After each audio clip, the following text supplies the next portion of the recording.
Hey everybody, in today's video we're going to talk about Tai Sabaki, right? So moving your body, basically. And there are a few things that I want to cover. I want to cover how you slide around the mat without bouncing, right? I want to talk about body posture, right? And then I want to cover two throws, right? Where we're just going to teach you the footwork so you can better understand how the body is going to be required to move as you progress into starting to train for your yellow belt. Yeah. So let's begin with movement, right? So there's basically 8 directions that we can move, right? We can either move to our right, we move to our left, we move forward, back, and then diagonally, right? If you notice, all of those movements, my feet were relatively close to the mat, right? I wasn't bouncing, right? Now, depending on the mats that you have, some mats are going to be a little more slippery than others, and others might be a little more sticky, right? It just depends on your dojo, right? But you're going to have to get used to that surface and understand that you just don't want to bounce, right? Because in judo, we incorporate sweeps, and if someone is bouncing, it's very simple to just sweep our foot and throw them, right? So this part of the training, you're probably going to want to if you're athletic, like how athletic you can be, and you want to rush through these exercises, you know what? Take your time, right? For instance, like these mats right here, they're a little sticky right now. So I have to pick up my foot a little bit more than I normally would on an older mat, right? That is maybe dusty, right? But you'll have to account for that. But I've demonstrated how to move right to left. Now I want to demonstrate how to move forward and back, right? And this is where posture comes in. But you always want to have like a straight back. As I move from side to side, you notice my back is relatively straight.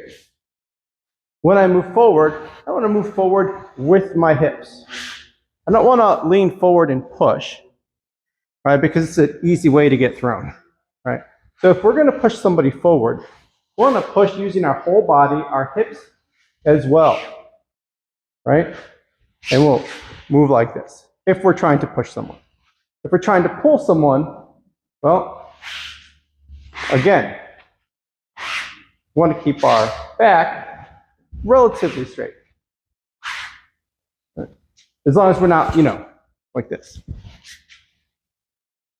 Same thing goes for diagonal. Now, you might notice that I'm moving my feet kind of weird, right?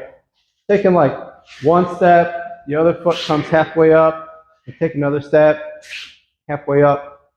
If we're engaging in a throw, right? If we want to try to break someone's guard, that's how we're going to move into our position.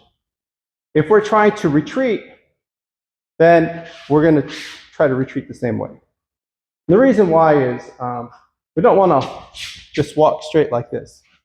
Because in judo, if somebody walks at you like that, then we just like open up our stance and we throw them in the direction that they're walking, right? So we call this sugiashi, right? But you don't need to remember that just yet. You just need to know that when you're engaging, so like half steps, and when you're disengaging, half steps, right? All right. That's basically how we move. Front to back, side to side. Same goes diagonal.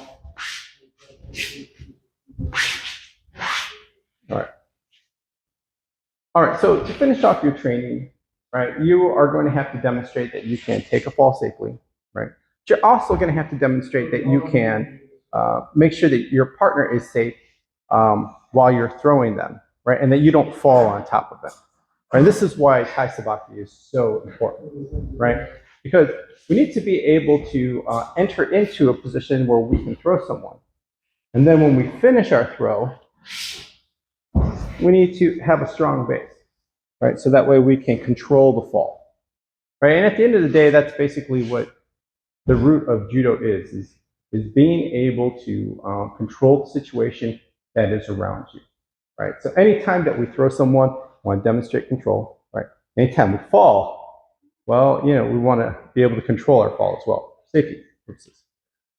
So you're basically going to learn two throwing techniques, right? But you're not actually going to learn how to off balance and throw someone until you start your yellow belt training, right? So I will demonstrate what the Tai Sabaki looks like for O Uchi Gari, right? Major, inner, reach. Right foot, left foot, draw circle.